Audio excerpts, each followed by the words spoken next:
ఇంత సడన్ గా ఇన్ని రోజులకి డ్యూటీ ఎక్కుతాను అసలు అనుకోలేదు. ఇక మ్యాటర్ లోకి అయితే వచ్చేద్దాము. హలో హాయ్ ఫ్రెండ్స్, అందరూ ఎలా ఉన్నారు? అందరూ బాగుండాలని మనస్ఫూర్తిగా అయితే కోరుకున్నాను. నాకు వోల్వో ట్రైనింగ్ కంప్లీట్ అయ్యేసి 2 months అయితే అయిపోయింది. ఇన్ని రోజులు హైటెక్ బస్సులకి అయితే వెళ్తానే ఉన్నాను. ఇక బెంగళూరుకి వెళ్ళేసి ఏదో ఒక డ్యూటీ ఎక్కుదామనేసి మన ఆర్కే ట్రావెల్స్ లో మన శివాబ్రో అమ్మేడితో అయితే వెళ్ళాను బెంగళూరు వరకు. ఇక బెంగళూరుకి వచ్చిన తర్వాత వేరే కంపెనీలు అడిగితే ప్రెసెంట్ వేకెన్సీ అయితే లేదని అయితే చెప్పారు.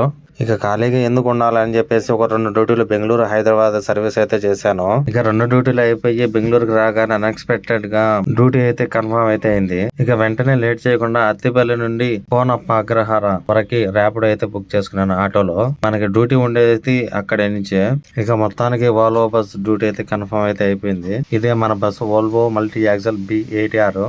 ఇదే మన first duty Bengaluru Hyderabad service. ఇక డ్యూటీ వెళ్ళాలి కాబట్టి ఇంకా రెడీ చేసి డ్యూటీ అయితే స్టార్ట్ అయితే అయిపోయినాము. ఎవరైనా డ్యూటీ ఎక్కేటప్పుడు మన కో పైలట్ ఎలా ఉంటాడో ఏమని కొంచెం టెన్షన్ అయితే ఉంటది. కానీ అయితే నాకైతే ఆ బాధ అయితే లేదు.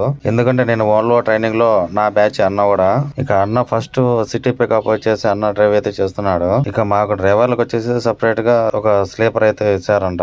ఇక అంతలేక పడుకుందా అని చెప్పేసి లోపలికి వచ్చేసి లాస్ట్ లో లోయర్ లో సింగిల్ బెడ్ అయితే ఇచ్చేసారు మాకైతే డ్రైవర్లకి. ఇది సింగిల్ బెడ్. ఇక్కడ లాస్ట్ అయినా కూడా మల్టీ యాక్సల్ కాబట్టి ఎదరైకుండా అయితే ఉంది. అలాగే ప్రతి ఒక్క బెడ్ కూడా టీవీలు అయితే ఉన్నాయి. సరే అని కొద్దిసేపు అలా పడుకోగానే ఎయిర్పోర్ట్ దగ్గర శ్రీకృష్ణ హోటల్ దగ్గర అయితే నైట్ టిఫిన్ కి అయితే ఆపాడు. ఇక మేము వచ్చేసి డబల్ డ్రైవర్ ఒక హెల్పర్ అయితే ఉంటాము. ఇక మేము తినేసి అలాగే మన ప్యాసింజర్స్ కూడా తినేసి ఇక ఇక్కడ నుంచి డ్యూటీ అయితే మంది. నేనైతే డ్రైవ్ అయితే చేయాలి. Okay bye friends.